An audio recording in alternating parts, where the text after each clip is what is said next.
Thank you for the kind introduction, and I'd like to thank the organizing committee for the invitation to speak at this meeting. So I've been tasked to talk about clinical practice guidelines or the problems with clinical practice guidelines.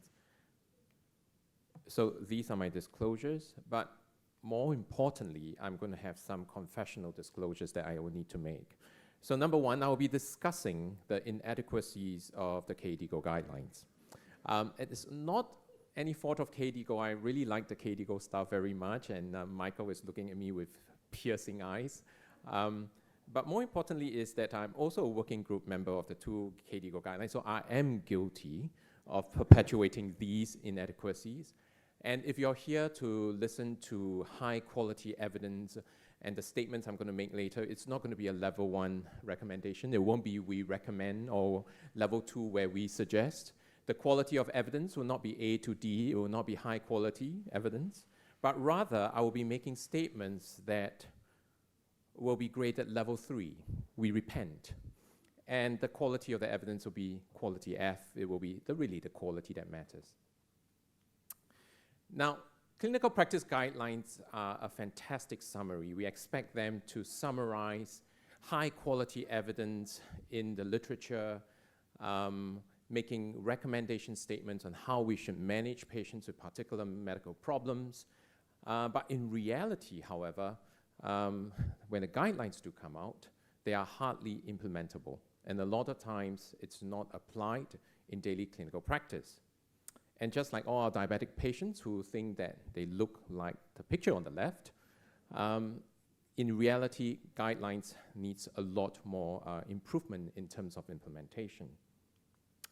And this is nicely articulated in a study that came from China, where a lot of physicians were actually given a survey and asked what were some of the reasons why guidelines were not applied in their daily practice. And if you look at the top 3 factors, it's really because they have the lack of access. A lot of the guidelines do not even reach a lot of the parts of low and middle income countries. A lot of times, if you look at the 4th column, which is lack of applicability, they could not apply the guidelines. Now, while I come from Singapore, which is a high-income country, I spent a greater part of my career working in low and middle-income countries, and I would say that a large part of my talk will be advocating for the guidelines implementation in these low-resource settings. And in a very nice editorial published not too long ago, really articulate the reality of guideline implementation. So in this editorial, they state that clinicians from the rich countries listen with rapt attention to ascertain how best this guideline can be incorporated into their clinical practice. However, in contrast, clinicians from the lower middle income countries appear to be less far interested and perhaps even dismissive of the presentation. And such a variation in response emphasizes the extent to which clinical guidelines invariably developed in the context of rich countries are perceived as having limited relevance to clinicians operating in the low and middle income countries. And that's what people in many low income countries think about international guidelines. So how does KDIGO do in terms of this respect? I'm going to take you through KDIGO's track record for the last 2 years. Now, KDIGO has this wonderful controversy conferences, which I think is absolutely brilliant. They bring together clinicians to discuss on the controversies surrounding different diseases, what is not published in literature, and randomized control trials are not done, but questions that needs to be answered. So if we looked at the controversy conferences over the last 2 years organized by KDIGO, the co-chairs of the conference, the steering committee, you will notice that those highlighted in red are basically people that are represented from Asia, but almost consistently, you'll notice that the co-chairs are either from United States or from Europe. And therefore, the representation of how these controversies can be managed in the lower and middle income countries are not very well represented. Now, the other interesting observation that you can see from this table, which I painstakingly tried to put together, was that there will be at least 4 controversy conferences where the steering committees are coming from the same countries as the co-chairs. And it's not unsurprising, because the co-chairs will tend to recommend people that they know, and who would they know? People from their own countries. So these are the observations in the terms of diversity representations in the controversy conference. Almost 100% consistency that conference co-chairs are from USA or Europe. Asia is generally not represented in steering committees, and at best only composed of about 25% in one conference. The steering committee members are most likely to come from the same countries as the conference co-chairs, and in one conference, they are really from the same unit. And there's almost no representation from low and middle income countries. Now, in the home dialysis controversy conference, which I had the privilege of being part of and part of the steering committee, we were only advised by one individual from Thailand and one individual from Hong Kong, both countries in the world that practice a peritoneal dialysis first policy. But none of them are involved in the development of this PD first policy. And somehow women from North America must have a lot of kidney health issues. If you look at the last controversy conference of women and kidney health, we only had one representation from India, and we do know that women in India do face a lot of care and inequality. So I look forward to a controversy conference on nephrology care in low-income country, maybe in the next 10 years. And going by KDIGO's track record, it will be held in Berlin, and it will be chaired by someone from the United States and someone from Europe who will advise KDIGO on what are the issues in low and middle income country. And again, I do say that I do love KDIGO a lot, but it's very likely this will be the last time I'm invited to a KDIGO meeting. So where clinical practice guidelines go wrong? This is a very nice editorial, again, from the American Family Physicians. And they listed a list of issues with clinical practice guidelines in terms of interpretation, where the developers of the guidelines value some outcomes that are more than others. You will notice that the way that guidelines are being graded, we just had a call on how the IgA nephropathy guidelines that we're going to update. It's very likely that we will never get a grade A, a 1A level of recommendation statements for IgA nephropathy, simply because of the hard outcomes that we have defined that constitute a level A evidence. There are issues with speculations where evidence is lacking. Experts provide their best guess. There's extrapolation, recommendation extrapolated beyond the research. Representation, as I mentioned earlier, as oversimplification, overcomplication, and of course, application to different types of population.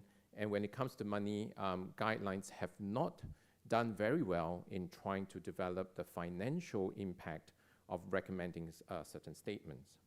So in terms of the diabetes and CKD guidelines that was published and then revised again in 2022, I'm going to highlight 3 areas that I think guidelines can improve on. Let's first talk about diagnosis. And you know, we are all very familiar that we want to screen for chronic kidney disease, and now the screening methods that's recommended in the guidelines is through the use of eGFR and then the use of urine albumin creatinine ratio. Unfortunately, if you look at this heat map, there are significant costs involved in screening for urine albumin and screening for urine creatinine. When you ask for a urine albumin creatinine ratio, you're actually paying for 2 tests. And it is not unsurprising that the level of albuminuria testing in many countries is extremely low. In some places, it's not even available, and in certain places, it is financially prohibitive. So this is a study that it's published in Hypertension Journal. They actually looked at the incidence of albuminuria testing, and they found that the overall testing rates are in the order of about 19.5 in the hypertensive patient and 1.8 in the diabetic patients. And this is not uncommon. If you see patients in Indonesia or Philippines, which is a low-income country where it is an archipelago, you will notice that in places far out in the small remote islands, they do not even have access to testing facilities. And this will be what guidelines will be looking at. Guidelines will be looking at high quality of evidence. But if we look at the literature over the years, there have been certain cry for help by the low-income countries to suggest perhaps something else could be done. And these are two studies, that one came from India, the other one coming from Pakistan, literally stating outright that they can't possibly do urine albumin-creatinine ratio simply because it's either not available or is too expensive. And they suggested that perhaps there may be alternative methods. So in the study from India on top, basically they compared the use of urine dipstick as well and with urine ACR, and they found actually it's not too bad. The sensitivity of picking up a microalbuminuria, it's about 68%, and with a specificity of 98%, with a positive predictive value of about 92%. Pretty, acceptable. And then the study from Pakistan, you considered the use of a spot urine albumin, so instead of using ACR, where you pay for 2 tests, perhaps you only just pay for 1. And they do found that the sensitivity and specificity is pretty, respectable in men, but not so great in terms of sensitivity in women. But these are literally suggestions from the low-income country. However, low quality of level of evidence, and so it's not likely to make it to the guidelines. But instead of having no screening at all for patients with CKD, it is still good to have some form of screening. But those are not articulated in recommendation statements from guideline. So the first statement I'm going to make is that we do repent that we didn't consider the use of urine dipstick or urine spot albumin to screen for CKD in people with diabetes, because some form of screening is better than none at all when urine ACR is unavailable or financially prohibitive. And I grade this 3F. So the second issue is that, we have this wonderful trials on a novel treatment. So SGLT2 inhibitors is out, GLP-1 receptor agonist is out. We have finerenone, which is a non-steroidal MRA, all these are out. However, the utilization and the uptake of these novel agents have been really poor over the last few years. So if you look at this publication, they basically look at the amount of the utilization rate of just SGLT2 inhibitors. You will notice that in many patient population, and this is similar in many countries, that the utilization of SGLT2 inhibitors in high-risk population, in patients who really need SGLT2 inhibitors, is extremely low. And in some countries, SGLT2 inhibitors are only reimbursed as a second-line glucose-lowering agent. And we're talking about high-income countries. We're not even talking about low-income countries. And even though guidelines have recommended the use of these drugs as organ protective agents rather than glucose-lowering agents, they are still not reimbursed. And really, there's such a wealth of information coming out from SGLT2 inhibitors. There's practically a trial of SGLT2 inhibitors in every single condition known to man now. There's even a study in dogs, I found out from my vet. It has become extremely confusing for the ground physician on how to use a novel agent, because these are new agents. This is not metformin that we learned in medical school. For the more older generation of physicians in the audience, you probably have never heard of SGLT2 inhibitors in medical school. And therefore, it is, unless you are a steering committee member or you're principal investigators in this trial, you will not be familiar with how the drug can be used, what are the problems with the drugs, and you hear rumors, for example, that this drug increases urinary tract infections, so you better not use it. And so it becomes extremely confusing and unfamiliar to the ground physician, and it's almost as confusing as the movie itself. So you really, SGLT2 inhibitors now is being advocated for everything, for everyone, all at once. So we have been hearing that on the ground. We have GPs calling us, we have internists calling us, can I use this in this group of patients? Can I use it? What happens when this happens? And so a group of us came together, and together, Liew, who is the co-chair, we came out with this practical guide. So KDIGO has some practice points. However, these really needs to be refined. So one of the things is the dirty P conundrum, right? Because everyone is worried about urinary tract infections. And so in fact, we have a lot of patients who are not given SGLT2 inhibitors simply because of the fear of urinary tract infections. And we kind of need to tell people that there is no risk of UTI.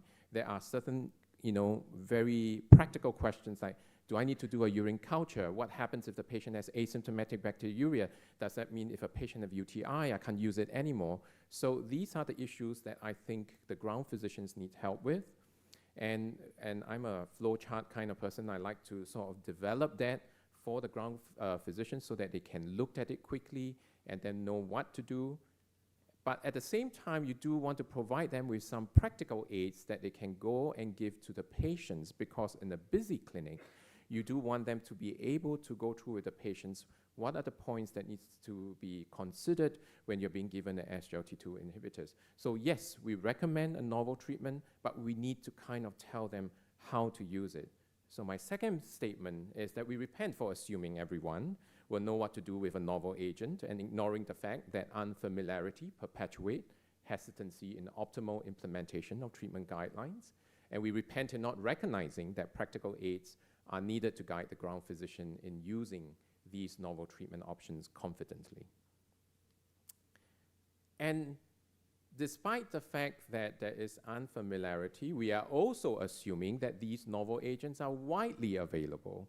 And we're not even talking about low and middle income countries. So somewhere in the high income country that we always talk about, we are also faced with the fact that in patients who do not get reimbursed for these agents, they do end up paying a significant amount of money for these agents. So in this editorial, they actually, the authors actually concluded that SGLT2 inhibitors and GLP-1 receptor agonists may be unaffordable for the hundreds of thousands of older adults with diabetes and elevated cardiovascular risk who may receive clinical benefits from one of these newer agents.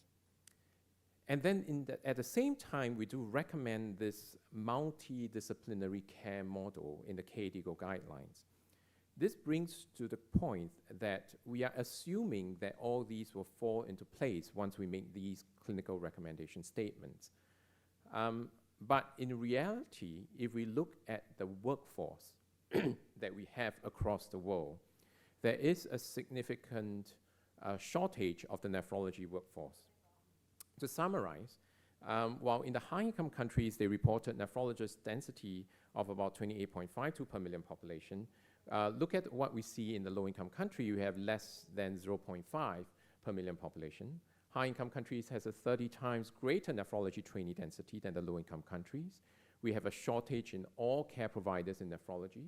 Nephrology training existed in only about 41% of the low-income countries, and the gap is more prominent in low-income countries. So when we recommend a multidisciplinary care model, we are recommending novel treatments. In reality, these are not easily implemented because we just have a shortage of the workforce across all sector.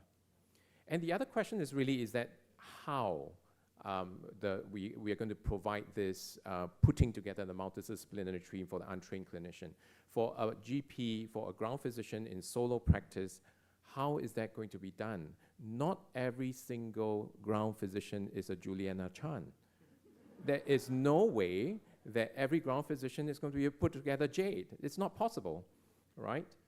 And it is a very difficult process in trying to advocate for drugs, to advocate for reimbursement, to advocate of putting a multidisciplinary team together, because there's so many issues that needs to be considered. It is not something a ground physician can do, and there needs to be adequate training, knowledge and skills that's involved.